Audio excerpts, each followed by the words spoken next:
তো ঈদের পরে তো কোনো ধান্দা ঠান্ডা হইলো না, কি করা যায়? আত্মা খালি একেবারে ইমার্জেন্সি একটা ধান্দা করা দরকার। আসলে পাইছি। হ্যাঁ তাহলে ওর রিক্সাটা আছে ধান্দা করে আয়। এই তো বলদ বলদ মনে হইতো।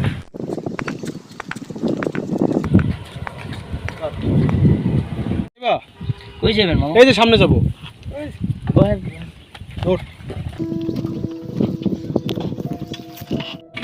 দেখে তো বলদ বলদ মনে হইতো। তাই কাম দেবো মামা। আজকে কাম করে দিতে তুই। তোমার যদি কি রিক্সাওয়ালা মনে হয় না মামা? মামা আসলে রিস্কালা না মামা।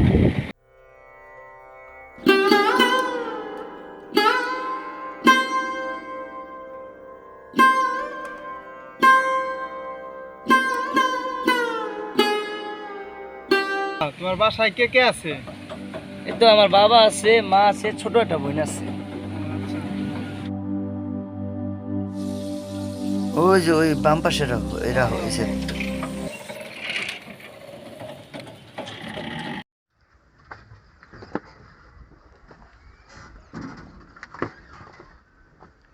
তুমি বসো, আমি নিয়ে আসি। বস্তা আছে, এটা মালটা নিয়ে আসি।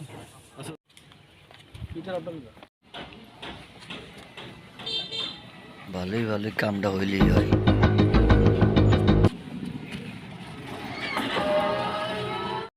আজকে ওর রিক্সাটা যেভাবে হোক ধান্দা করতেই হবে।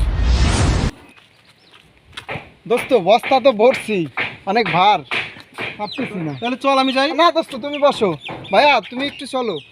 পারমু ভাই? পারো? আমি যাবো না ভাই, আমার রিস্কা ভাই। আরে মে যাও, আমি আছি, যাও। না না ভাই, দোস্ত দেখো দেখো। আরে দোস্ত আমি আসো, আসি, আসো, আসো, আসো। আসো। আরে পারবা পারবা, যাও না। ভাই দেখেন ভাই। আসো দেখো। এটা সুযোগ, কারো দেখতেছি না।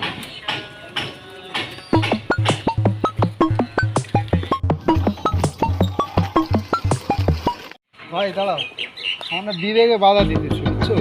কিন্তু লেবারের কাজ তোমার তো করানো ঠিক হবে না। আচ্ছা তুমি রিক্সার কাছে যাও, আমি একটা লেবার আই না নিয়ে আসতেছি, যাও।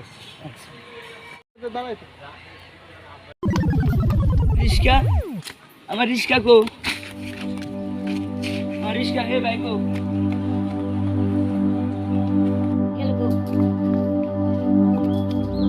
আমার রিস্কা, আমার রিস্কা কো?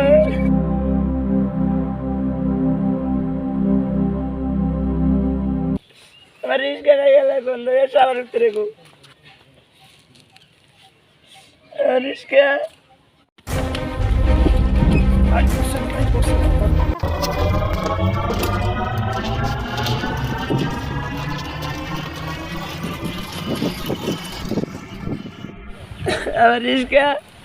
আমার রিস্কা গেল কই? আমার রিস্কাটা গেল কই?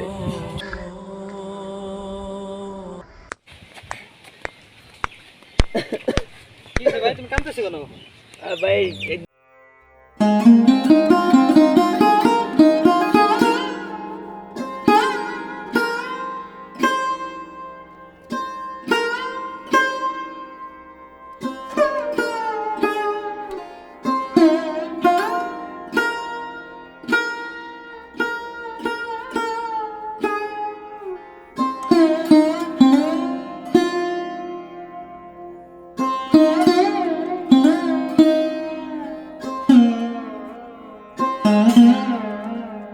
আপনারা যারা সকালবেলা ঘর থেকে বের হন ধান্দার উদ্দেশ্যে, তাদেরকে বলছি ভাই, ধান্দাবাজিটা বাদ দেন।